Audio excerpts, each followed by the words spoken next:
Hey guys, welcome to a new Blender tutorial. So in this tutorial, we are going to make cool volumetric clouds in Eevee. So as you can see, these are fully realistic volumetric clouds and this really looks quite cool. So let's start. Okay, so firstly, I'll just scale this cube. So press your S key and just scale it. So something like this. I'll just go into the wireframe mode. Okay, so now this default cube will contain all our clouds. So this will be like a volumetric domain.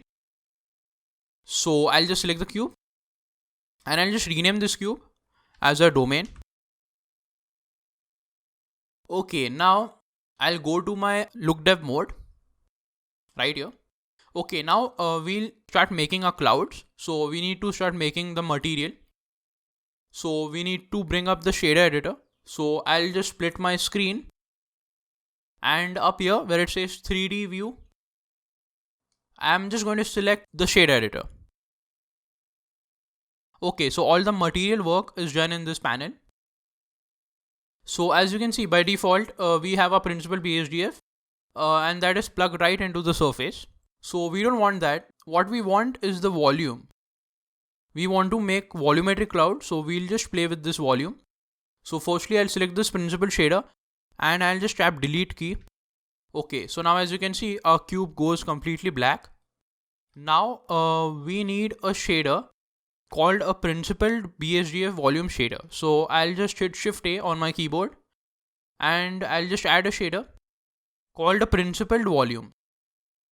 Okay, so now this shader is like the principled BSDF, but it is for the volume, as you can see. So this volume goes into the volume of the material output.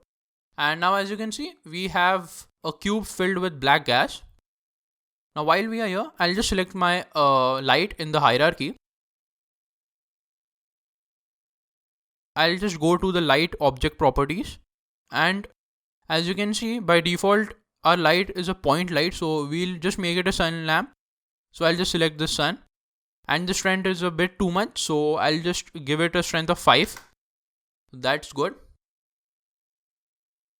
Now I'll go to my render tab and I'll just turn these on. So ambient occlusion, bloom, screen space reflection. I'll just turn the refraction on. And under the volumetrics, this is quite important. I'll just turn the tile size to 4. Okay, I'll turn on volumetric shadows. One more thing, under the film settings, I'll just turn on transparent. Okay, so now we'll have a transparent background while we go in the rendered view, as you can see. And I'll just quickly assign a default HDR image. And if you don't have an environment map, I'll link it down in the description so you can go and download it. So I'll quickly load up my environment texture. So now we'll go back to the material. So select this cube.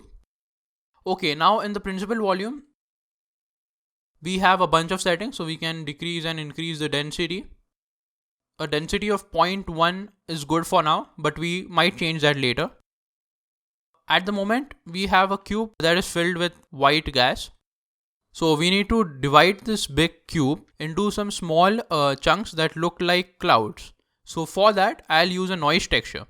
So Shift A, under the texture, I'll just add a noise texture. I'll also add a mix shader. So Shift A, under the shader, I'll add a mix shader and I'll pop that right here. I'll just add a color ramp. So Shift A, under the converter, I'll add a color ramp. Now this is quite important. The factor of this noise goes into the factor of this color ramp, and the color of the color ramp goes into the factor of the mix shader. This noise texture will control which parts are clouds and which parts are just transparent. So as you might have probably guessed, we need to add a transparent shader into the bottom socket. Shift A, under the shader, I'll add a transparent BSDF and I'll just connect this right here. So some parts will be transparent, some parts will have this volume.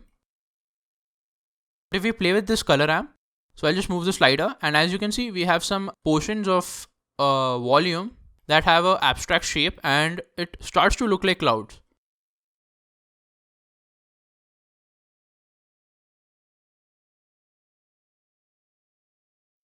Now it looks quite flat. As you can see, it doesn't have that detail that clouds have.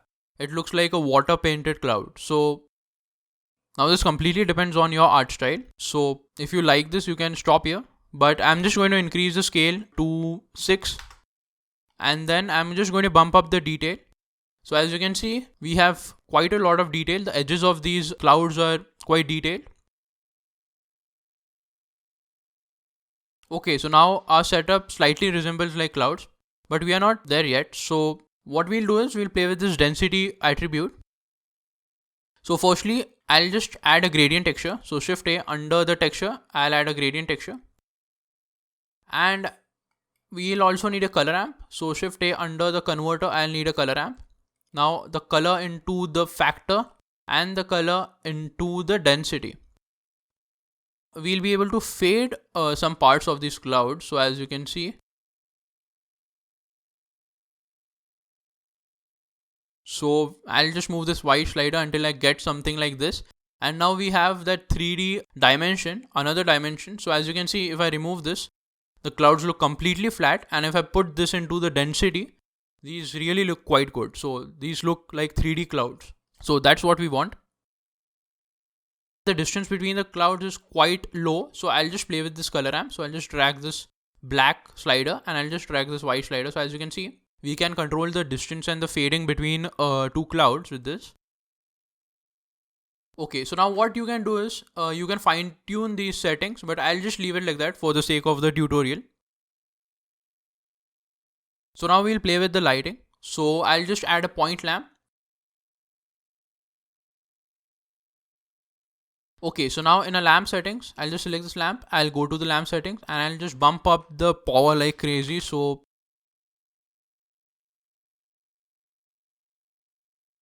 I'll just change the color.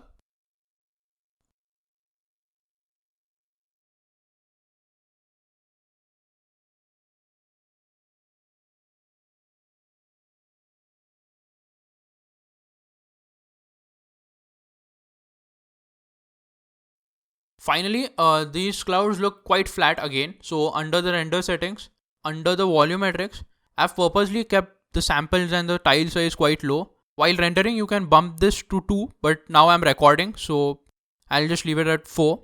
And you can also bump these samples to 256 or 128. So that will also give some realism to your clouds.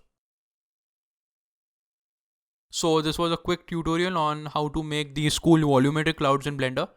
And if you like this, you can leave a like down below. It helps a lot. And also subscribe to the channel for more tutorials like this. And I'll see you in the next tutorial.